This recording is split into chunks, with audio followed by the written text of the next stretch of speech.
Hi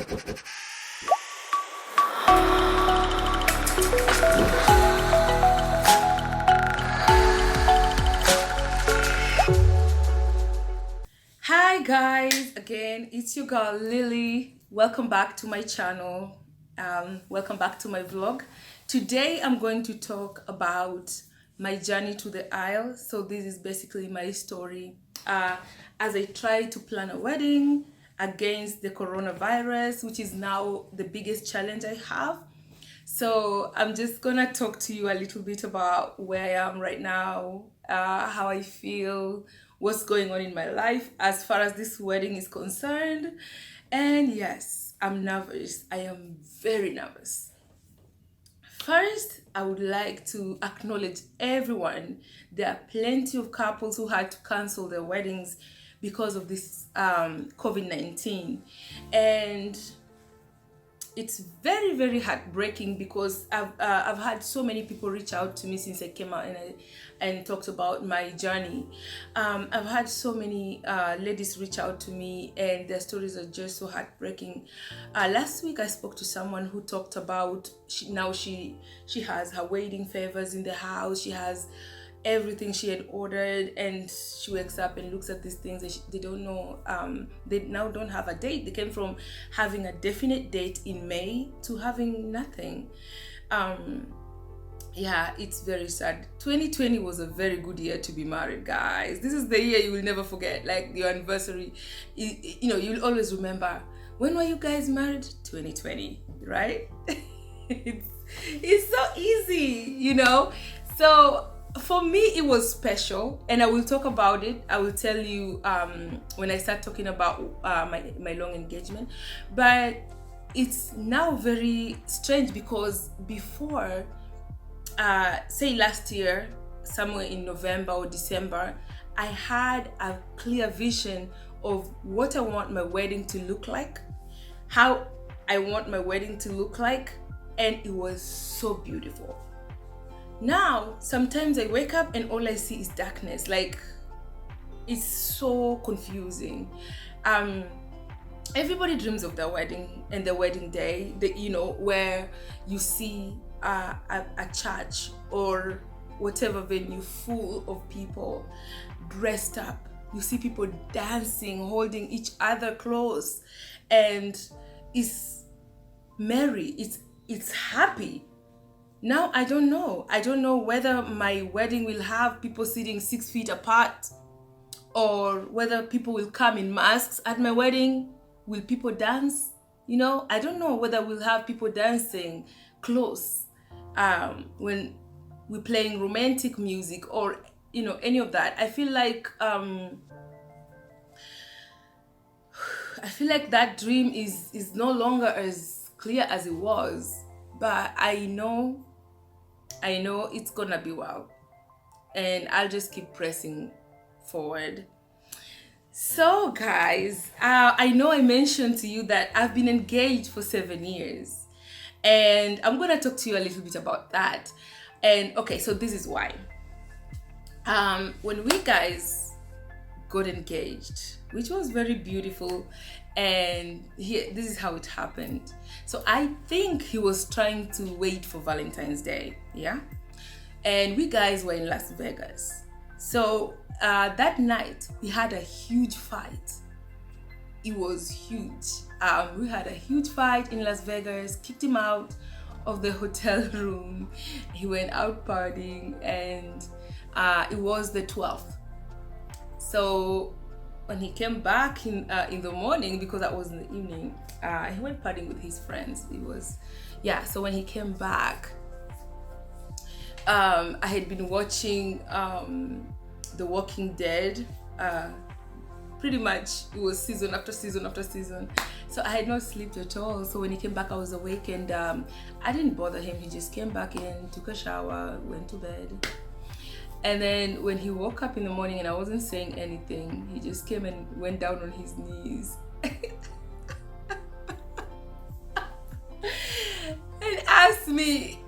He was like, he went down on one knee and he flashed the ring. He's like, will you marry me? And I was like, so confused. I'm thinking, I want to kill you so much right now, but what? Like, what are you doing? You're just manipulating me. Ah! So anyway, love trumped all the hate. So I think I'm a hopeless romantic. So anyway, I said yes. Yeah. And we went, had breakfast together, and yeah. So when we came back home, we live in Jersey. When we came back home,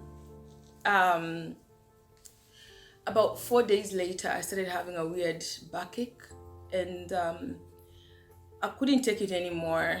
The fifth day, so I decided to go to the doctor. And when I went to my doctor, he asked me the regular questions, the routine questions. When was the last period? I couldn't remember, so I just said whatever I wanted, whatever. I didn't even think. I just gave him a number to just.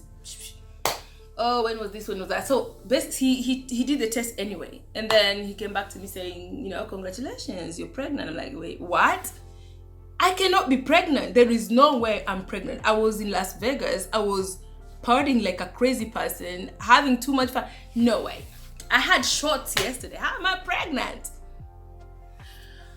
Woo! So yeah, that's how we stopped planning for the wedding and started planning for a baby. But this guy, he tried to get me to get married pregnant. I said no. We're just gonna have this baby the way we decided to have it. We're not gonna. So we started planning for a baby, stopped planning for a wedding, and we had this baby. And then you are raising a little baby, you're thinking about a wedding. No, I shut it down. So 1 year, no. 2 years, no. The third year we started planning again, and then I shut it down again because now I was concerned. My baby's 3 years old. I don't want to have a wedding that she will not remember. So when my child was finally 5, our child was 5, we now started planning a wedding again seriously. So this was last year. So no, we were to get married last year. But again, since I'd already gone back to grad school, I told him, no, I can handle both. It's too much. And again. So we had to postpone the wedding again. So I told him, listen, definitely we're doing this wedding in 2020. Don't worry. All I need is 1 year and we can have this wedding. And we started planning again last year for this wedding to happen in 2020. And I told him this is perfect because now our daughter is older. She can remember stuff. She can be part of the wedding. Perfect. And we started working on it. So, guess what? Woo! We're working on this thing. We have a venue, yes. We have a few things here and there, yes. Then Covid-19 started happening this year early, and things just started changing. The biggest challenge I've had is the venue. Oh my goodness. I've canceled venues twice. So the first venue I canceled because they were not giving me the flexibility of, the contract was very fixed. And I tried to negotiate with them and told them, listen, now we have this COVID-19 and the shutdown and all these things that are happening. What if some of my guests cannot come? Or what if I change it to a different date? And they said, no, you've signed the contract. We're not going to, if you don't pay, if you don't do blah blah blah, you lose the entire deposit. So I said no. Unfortunately, I had already gotten the invitation cards. They were already here. I was just getting ready to mail them, and I had to cancel that venue. That means all the work I had done with the invitations went down the drain. Then I had to start over with a different venue. So they agreed to work with us, and then at some point things change again. So all of a sudden, they're now becoming strict, and I'm not sure why they were doing this to us. And remember, this is a venue that is not even like we would have to it's a garden. We would have to go there, and then from there, we would have to do the ceremony there. From there, go to a different location for the reception, and then a different location for an after party. And I thought about this, and yeah, it's a beautiful garden, but is it worth it with this? So again, I had to cancel that really quick, and then I had to start working with somebody else. Now the person we're working with, the venue we're working with, sounds good. Everything is at one place, same place for the service, the ceremony, and then the reception and the after party. And the good thing with these guys is that they agreed to give me more time. They're not exactly that flexible, but they gave me more time for cancellation. So instead of canceling a few months ahead, I have until the last month. My wedding is on the 22nd of August, so I have more time. So that works for me. And I'm very happy at this moment with that. We're working on a very tight schedule, but so far so good. So for me, venue was a huge problem. So now this happened a few days ago. So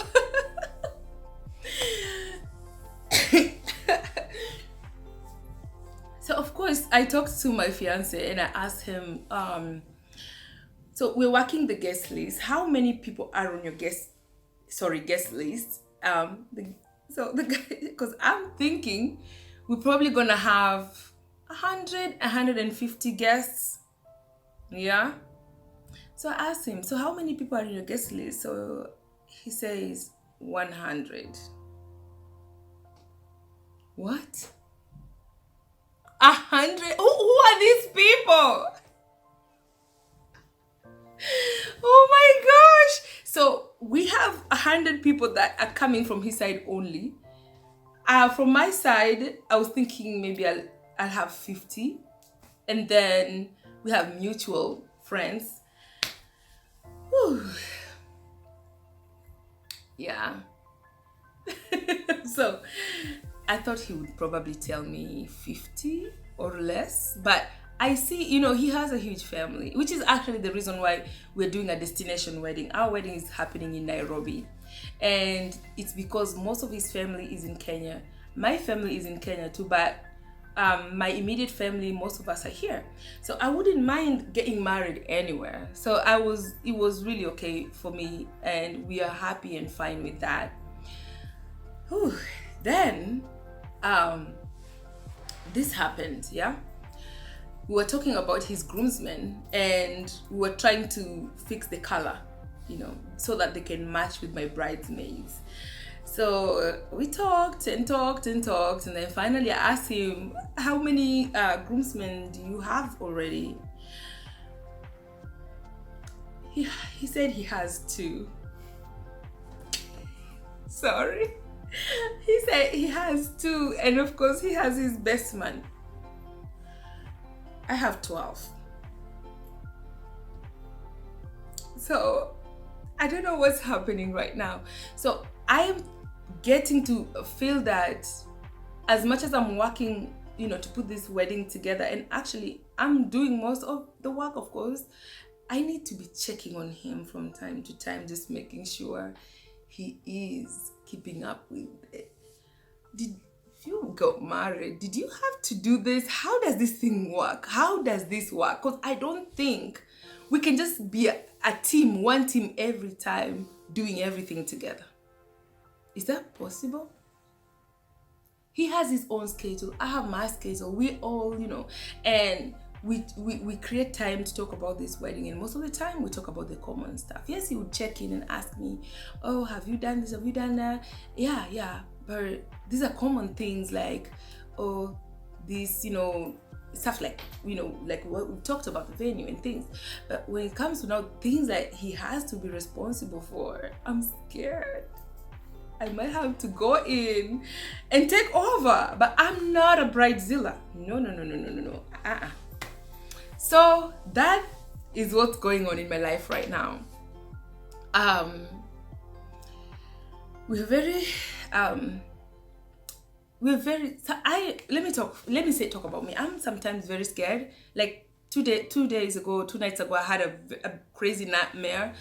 I had a nightmare that I showed up I woke up in the morning of my wedding, and the only person I saw was my mom, and she was out there trying to put decorations, doing it by her own self. And I realized I had not invited anyone to my wedding. So I started calling everybody like, hello, come for my wedding. It's my wedding day.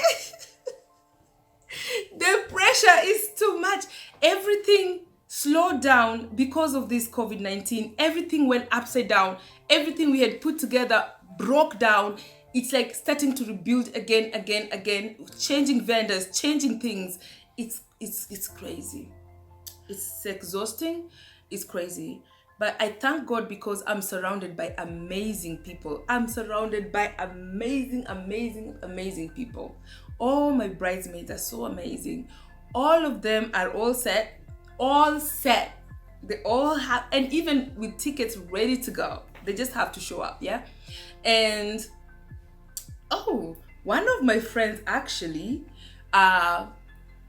paid for my makeup for the wedding for me and 4 bridesmaids. And I'm thinking, this is very encouraging. This woman believes that this is going to happen, and she gives me so much hope and courage to just keep pushing forward. When I think about it, I see like she has the kind of faith that I have to keep pushing, and she knows, and she already, she told me only the best. And I'm so happy. And that really gave me a lot of hope. A lot of hope to see women stand in the gap for me like that. I'm so excited. And my friends will just keep talking to me, telling me it's gonna be okay. All I'm thinking about is I hope they open up so that we are able to fly out of the country in August, and that in Kenya things will be okay, so we don't have to be quarantined, or we don't have to not even be able to have this wedding, because August is my favorite month. The 22nd is my birth date, and I really want to get married in 2020. So guys, thank you so much. Let's catch up again now when we go into details of what I'm going through, more on the wedding stuff, but also on my weight loss journey. The next video is on the way, and please subscribe to my channel. I will be posting another video in 2 days to show you about my preparations for my maid of honor proposal. Thank you.